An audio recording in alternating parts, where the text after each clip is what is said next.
Rapaz, que amasso, que atropelo, que treinador é Felipe Luiz. Em pouquíssimo tempo, é bizarro o que ele constrói com esse Flamengo que, de novo, né? De novo, vai incomodar muito ao longo da temporada. E, por outro lado, um Botafogo que, claro, não esperava já no segundo jogo dos seus titulares, já ter uma decisão pela frente desse tamanho.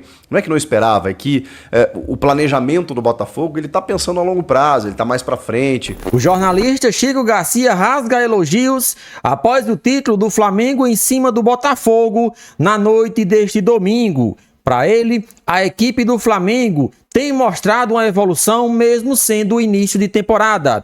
E se continuar dessa forma, pode conquistar os principais torneios desta temporada. Vocês concordam? Chega, participe e deixa a sua opinião nos comentários. Link do canal de Chico Garcia na descrição como forma de créditos. Vamos acompanhar o que o jornalista falou sobre o nosso Mengão.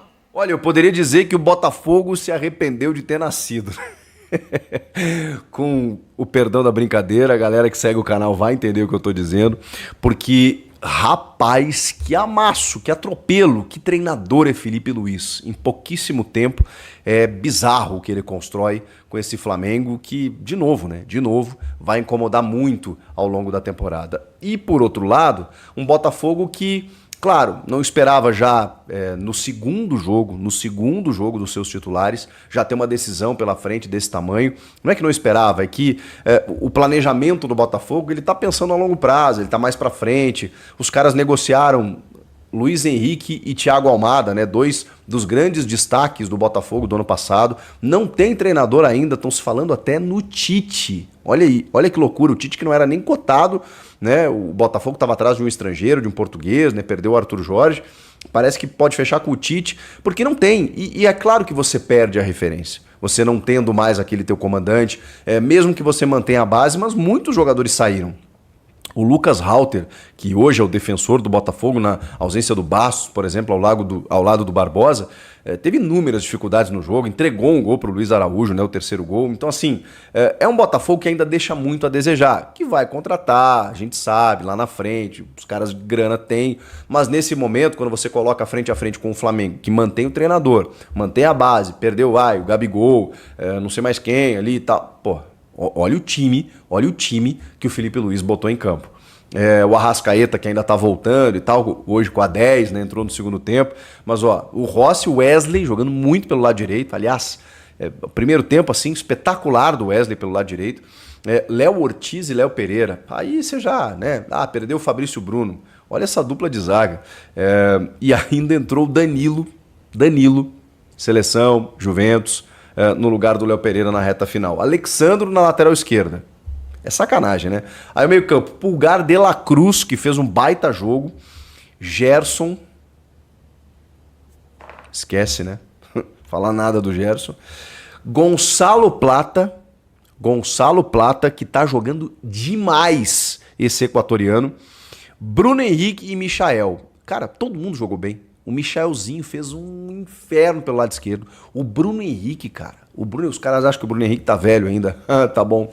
O Bruno Henrique caiu pela direita, caiu pela esquerda, centralizou, tentou de cabeça. O Plata vindo de trás, muitas vezes, às vezes caía por dentro, às vezes fazia a direita. O Michaelzinho no lado esquerdo, lá naquela jogada pessoal dele. Cara, infernizou o Botafogo. O Botafogo não viu a cor da bola, especialmente no primeiro tempo. A gente teve uma paralisação ali, né?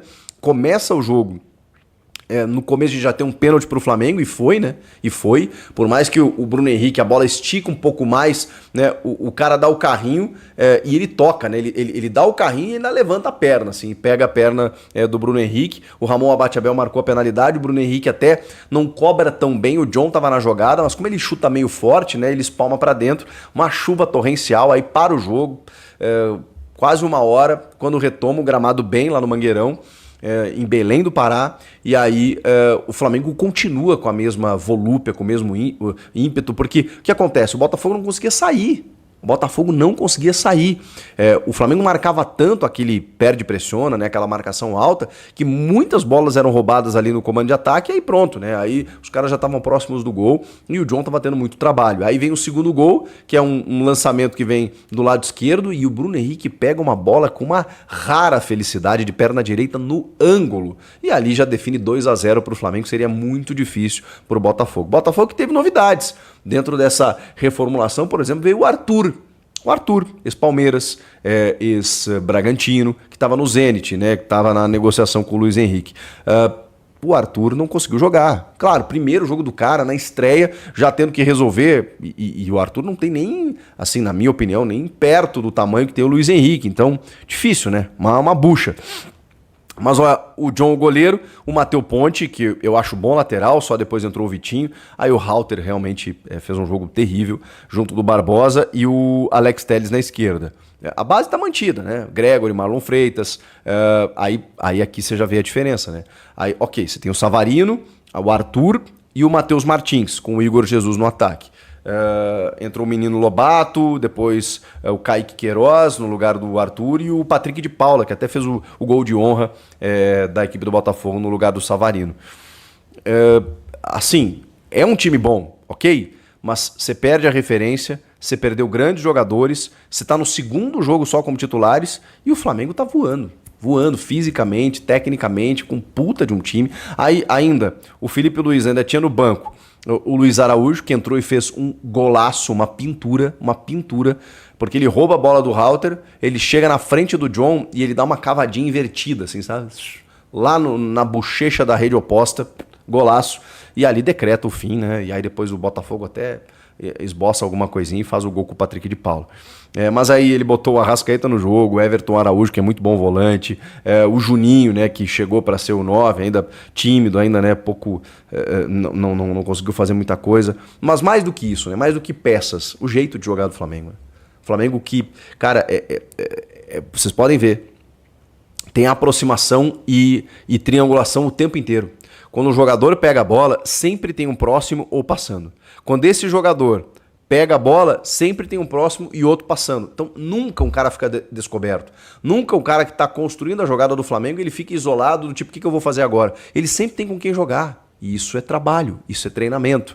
Então assim, dá nem para contestar a vitória do Flamengo, que mais uma vez ganha a Supercopa e o Bruno Henrique conquista o seu 14º título com essa camisa, se igualando ao Arrascaeta aí, como, né, vencedores máximos com a camisa do clube. Para quem tinha dúvidas, o Bruno Henrique ainda dá um baita de um caldo. O cara ainda tá jogando muita bola e tem muita coisa ainda para acontecer. O Botafogo precisa se mexer, se quiser continuar sendo protagonista na temporada, porque nesse jogo não viu a cor da bola, não viu o que aconteceu. Então é isso aí, nação. Link do canal Chico Garcia na descrição como forma de créditos.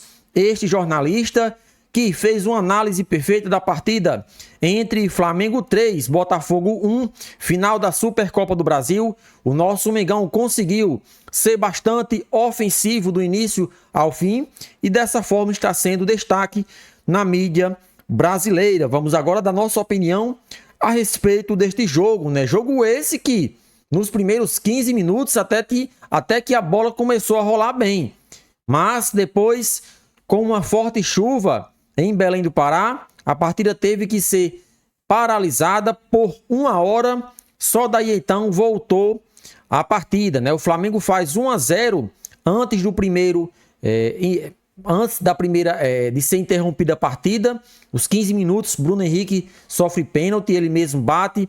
Flamengo 1-0, né? E o jornalista Chico Garcia exaltando aí a questão do poder decisivo de Bruno Henrique. Bruno Henrique entra para a história do Flamengo ao lado de Arrascaeta, é um dos jogadores que mais conquistaram títulos vestindo a camisa do Flamengo. Gabigol, que saiu do clube, vem atrás, assim como os demais jogadores. Então o Bruno Henrique, na minha opinião, tem sido de fundamental importância, principalmente no que diz respeito a clássicos. É um jogador que gosta de jogar clássicos. Contra o Botafogo, por exemplo, o atleta consegue ser decisivo na maioria dos jogos. E ontem não foi diferente. Fez um gol de pênalti, fez um golaço em que Michael tocou para ele de 3 dedos, conseguiu tirar do goleiro John, goleiro esse, muito bom, foi o destaque do Campeonato Brasileiro e Libertadores da última temporada, e esse chute foi indefensável. Bruno Henrique faz 2 gols, ajuda o Flamengo a conquistar mais um título esse que coloca o Flamengo como sendo a equipe que mais conquistou títulos na última década. Então, o nosso Mengão aí fez 2-0, né? No segundo tempo, entra Luiz Araújo, entra Arrascaeta, entra Juninho. O Flamengo, mesmo trocando diversas peças, a proposta de jogo continua a mesma. Isso é a importância de ter um treinador inteligente à beira de campo. O Flamengo de 2024, por exemplo, na época de Tite, não conseguia ter a mesma consistência dentro de campo quando alguns jogadores saíam. E esse Flamengo de Felipe Luiz, seja a equipe titular, seja a equipe reserva, a proposta de jogo é a mesma, marcar pressão do início até o fim. Então, com essa entrada desses jogadores, a Arrascaeta, que foi até uma surpresa não ter iniciado entre os titulares, entrou no segundo tempo para dar mais dinâmica, para dar mais intensidade, principalmente no que diz respeito à questão de criação de jogadas. O nosso Mengão continua dominando a partida e consegue fazer o terceiro gol com Luiz Araújo, cavadinha 3-0, praticamente já tinha encaminhado o título ao time rubro-negro. Mas em um contra-ataque, o Botafogo ainda conseguiu descontar. Patrick de Paula chutou cruzado e fez. Termina Flamengo 3, Botafogo 1. Temos que destacar aqui o início da temporada do Flamengo. Mesmo sendo apenas poucos jogos que esse time titular foi a campo, a intensidade, a entrega, a forma de jogar chama a atenção da mídia brasileira. E Chico Garcia destaca justamente essa questão. O Flamengo, por se tratar de início de temporada, poderia sentir, principalmente quando marca pressão seus adversários, e não sentiu, pelo menos nessas partidas que a equipe titular foi a campo. Então isso é algo a se destacar. E Chico Garcia destaca justamente isso. E é claro, a questão decisiva de alguns jogadores, né, o poder decisivo que o Flamengo tem de alguns atletas, vem chamando a atenção. Ontem foi Bruno Henrique, mas em uma outra partida, Bruno Henrique pode não ir bem e terá outros jogadores para chamar a responsabilidade e decidir. Flamengo 3, Botafogo 1, primeiro título da temporada. Agora é dar continuidade ao trabalho de Felipe Luiz, que por sinal é um dos melhores nos últimos anos. O treinador tem apenas uma derrota pelo Flamengo e 2 títulos, o que vem chamando a atenção e também já liga esse alerta aí de se comparar com o Flamengo de Jorge Jesus. Vamos com calma, né? O Flamengo de Jorge Jesus conseguiu conquistar Libertadores e Campeonato Brasileiro. Apenas Copa do Brasil e Supercopa foram os títulos que Felipe Luiz conquistou. Então vamos um passo de cada vez. Vamos torcer que Felipe Luiz bata todos os recordes de Jorge Jesus, porque isso, com certeza, o torcedor ficará feliz. Na sua opinião, o Flamengo de hoje lembra o Flamengo de 2019? Chega, participa e deixa a sua opinião nos comentários.